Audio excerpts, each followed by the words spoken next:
ఒక 4 రోజుల తర్వాత మెడ్రాస్ వెళ్ళిపోయాం. కొండలరావు అప్పుడప్పుడు వస్తున్నాడు.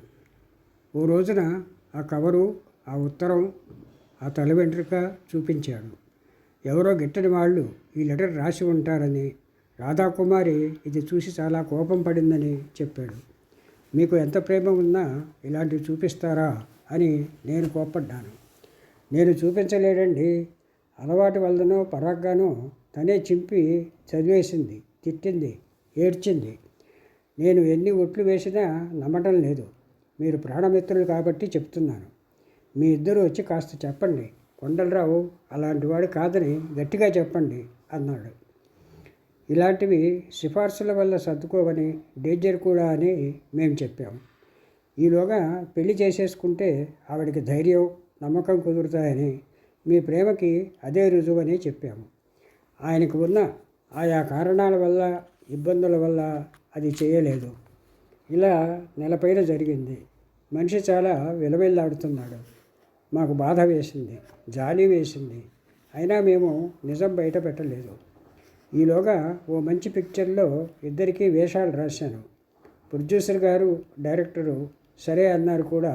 కానీ కొండలరావు, ఆయన తాలూకా కుమారి గారు ఒకే పంచన ఉంటారట కదా, పెళ్ళి అయినట్టా కానట్టా అని అడిగారని, ఇంకో 4 రోజుల్లో దంపతులు అయిపోతారని చెప్పాను.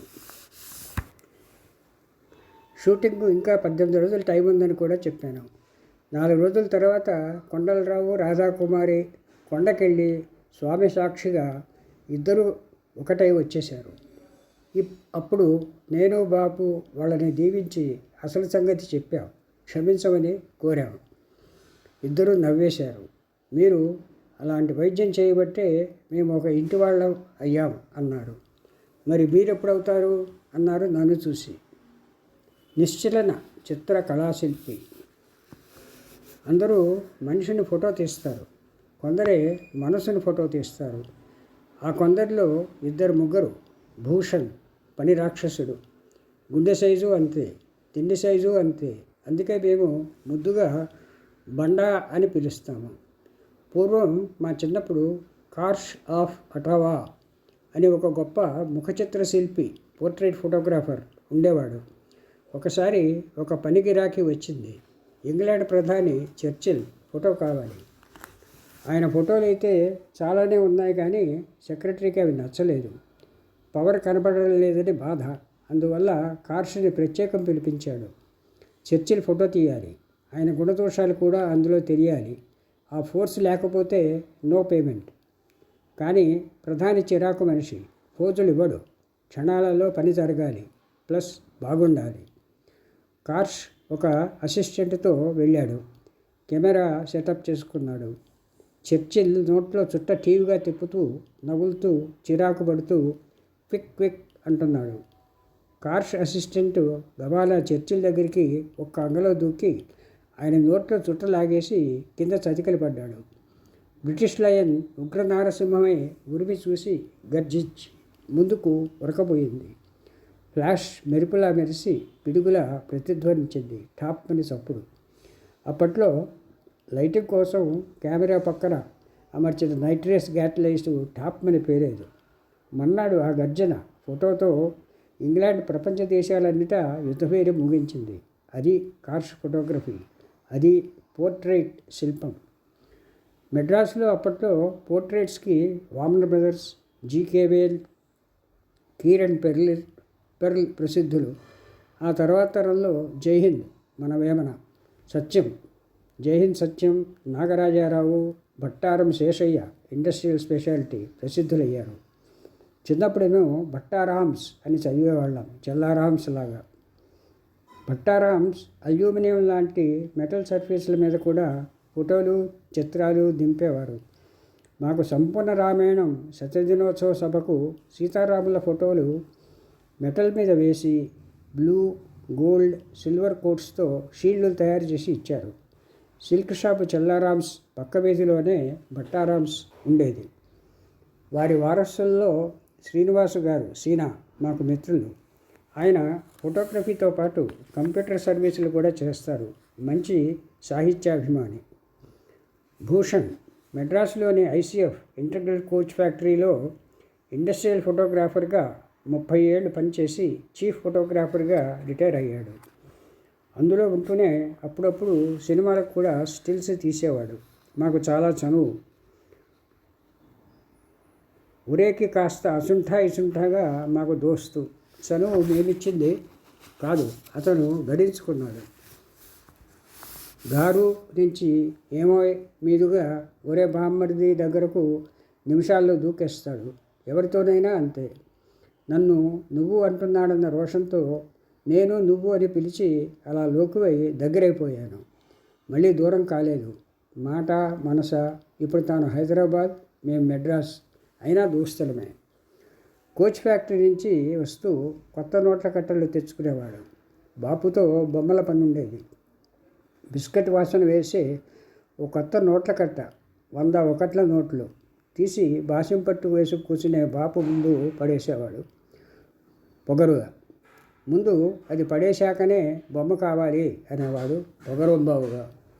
బాపు బొమ్మ వేస్తుంటే భూషణ్ తన సంచిలోంచి వేయించిన జీడిపప్పు, బాదం పప్పు, దాల్ మోటే, డోక్లా, శనగపిండి కేక్ తీసి పేపర్ మీద పరిచి మారుతి చందూరు గారిలా అంతకుముందే చెక్కు తీసి తరిగి ఉంచుకున్న మామిడల్లం, పచ్చిమిరప, ఉల్లిపాయ, గరం మసాలాలు కలిపి అంతకుముందే సంచిలో ఉంచుకున్న ఫ్యాన్సీ అట్టపళ్ళేళ్లలో వడ్డించి ప్లాస్టిక్ చెంచాలతో తినిపించి మహాప్రభు ఇంకా చెప్పలేదు.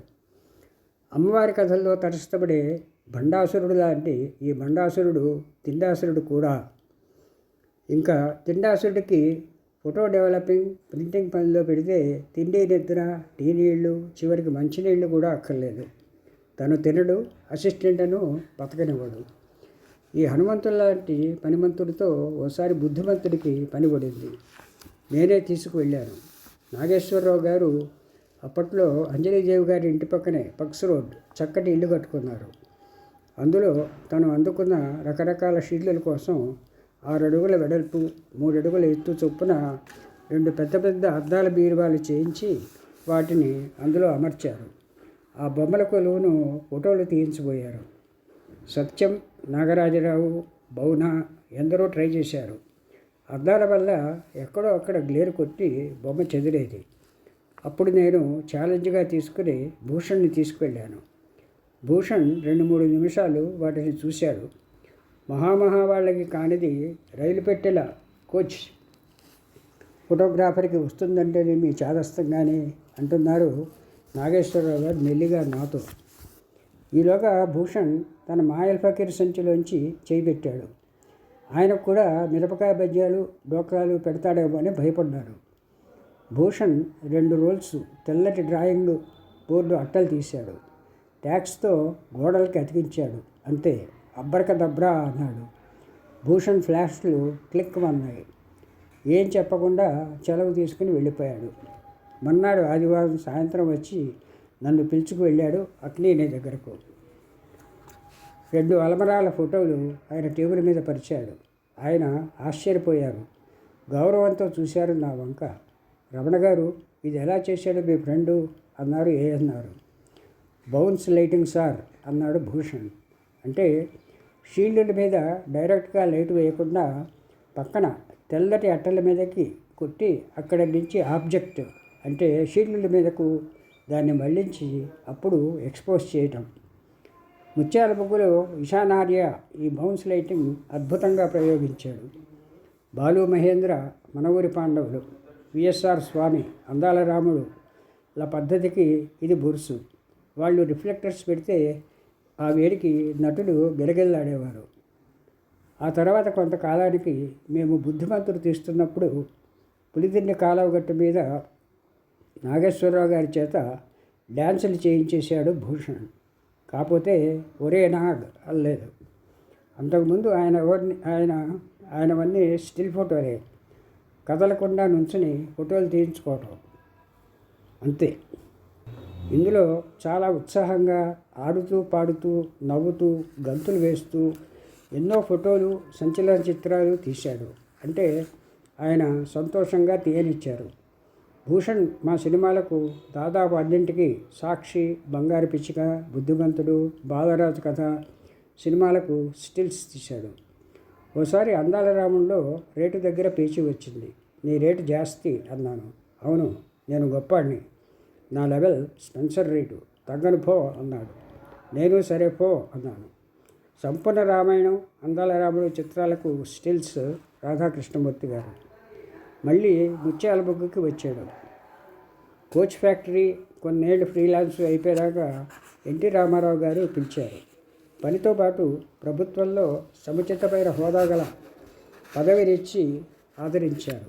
Special officer, visual media cell, chief ministers office. అక్కడ కూడా హైదరాబాద్, ఢిల్లీ, బాంబేలలో సీఎం గారితో తిరుగుతూ ఎన్నో అద్భుతాలు తీశాడు భూషణ్. అతని పని వేగాన్ని, క్వాలిటీని చూసి ఢిల్లీలో పెద్ద పెద్ద వాళ్ళు అబ్బురపడిపోయి ముక్కున వేలేసుకున్నారు. ఇంకా తీయలేదు. రేపు ఎగ్జిబిషన్లో పెట్టే ఫోటో సమాహారాన్ని నిన్న తీసి మొన్నే ప్రింట్ చేసేస్తాడు అనేవారు జోకులర్గా. ఆ కీర్తి కోసం రాత్రింబవళ్ళు రాక్షసుడిలా చాకరీ చేసేవాడు. తనకి రుసుముగా వచ్చే డబ్బును కూడా ఈ సేవలకే ఖర్చు పెట్టేసేవాడు. సశేషం రేపు మిగతా భాగం.